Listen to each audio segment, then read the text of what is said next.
Economists argue about a lot of things: inflation, taxes, trade, economic growth, whatever. But there's one policy that stands shoulders above the rest. It's a policy that economists actually used to agree on. It was their favorite example of unintended consequences. This policy is called the minimum wage. Everyone on the left loves the minimum wage. Democrats want to raise it, Bernie campaigns based on it, and people think that it could solve the big problem of inequality. But historically, economists have not been crazy about it. In fact, Greg Mankiw once listed it as one of the few things that economists agreed on, with 79% of economists believing that a minimum wage causes unemployment among young and unskilled workers. Here's the logic that you'll learn if you study introductory econ. Firms hire workers as long as it's profitable. If a worker contributes $10 and wants an $8 wage, then you make a $2 profit and hire them. But if a worker contributes only $6, then you don't. Therefore, a minimum wage, when placed at, say, $11, would inevitably cause unemployment because the worker contributes only $10 to the firm. So you end up hurting the people you wanted to help. This was a classic case of unintended consequences, so much so that economists loved it and kept putting it in their textbooks. This was the conventional wisdom for decades, until 1993 when Alan Krueger and David Card published their seminal paper studying the effects of a minimum wage hike in New Jersey. It would be an understatement to say that the paper was controversial. I'd argue that it caused a civil war to break out in the economics profession. The Krueger-Card Paper compared restaurants across New Jersey and Pennsylvania as New Jersey hiked its minimum wage. Their paper not only showed that the minimum wage did not destroy jobs, but that it created them. There was an uproar, to say the least. Nobel laureate James Buchanan said that claiming that the minimum wage could decrease unemployment was similar to saying that water can run uphill. David Newmark and William Wasker tried to replicate the results and claimed that the original paper was wrong due to faulty data. But most people were just convinced that this wasn't possible. Like seriously, imagine if some physicist comes to you claiming that water does run uphill and that he's reached this after carefully studying the issue with data. You'll just laugh at him, right? You're more likely to think that his data was wrong and that he's stupid than believe that water does run uphill. But as it turned out, water can run uphill.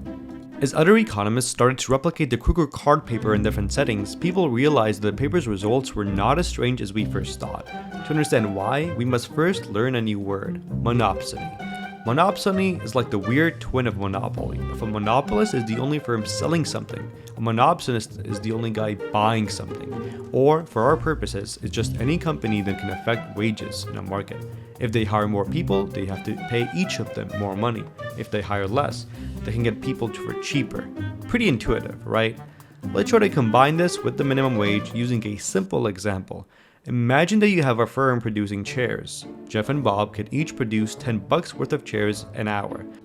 Jeff is asking to be paid at least $5, while Bob is asking for at least $8. Well, isn't that awesome? You can hire both and make money. Well, hold your horses. Let's go at this step by step.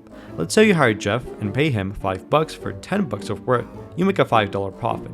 Now you want to hire Bob for $8 for $10 worth of stuff and make another $2 in profit. But here's the thing, Jeff and Bob do the same work.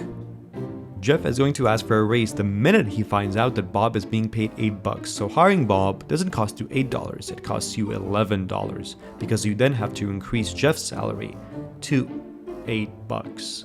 Oh shit, so you don't hire Bob, he stays unemployed. And this is where the minimum wage comes in. Imagine that you institute an $8 minimum wage. What happens? Well, first of all, you raise Jeff's pay to $8 because the law says you have to. Next, let's reevaluate Bob again. Hiring him wasn't beneficial in the past since you had to increase Jeff's salary to $8. But Jeff is already being paid $8 because of the minimum wage, so you just hire Bob and make another $2 of profit. The minimum wage decreased unemployment. It created jobs. I should note here that increasing it to $11 would actually make both Jeff and Bob lose their jobs. So classic economic reasoning still holds after a certain point.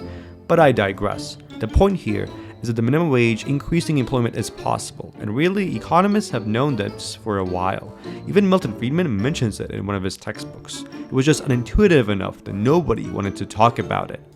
So here we are. Economists are debating the issue to this day for the simple reason that the minimum wage can sometimes create jobs and sometimes destroy them. Our work now is to find out when you can expect each result. And to this end, people conduct studies. Lots and lots and lots of studies. This video was made possible with help from the University of Georgia, bringing quality education to Georgia and beyond.